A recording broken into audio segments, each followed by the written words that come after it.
Bali ito po yung property. Nasa 2,600 square meters, so around 1,200 square meter. Ito naman po yung tabing ilog.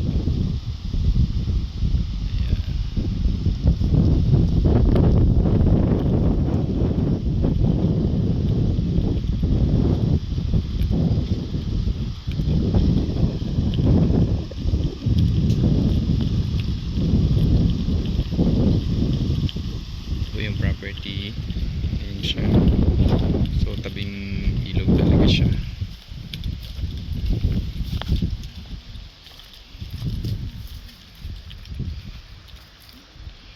Bali ano siya, may kalsada po siya papasok nung property. So pasok naman din po yung 4 wheels.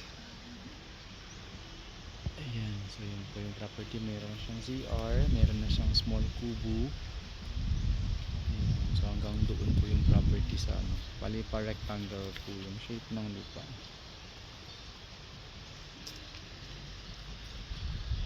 Ayan. Yan siya. Ayan ang view niya sa tabing river. Ayan siya. So marami siyang source ng water. May source din ng ilaw. May signal ng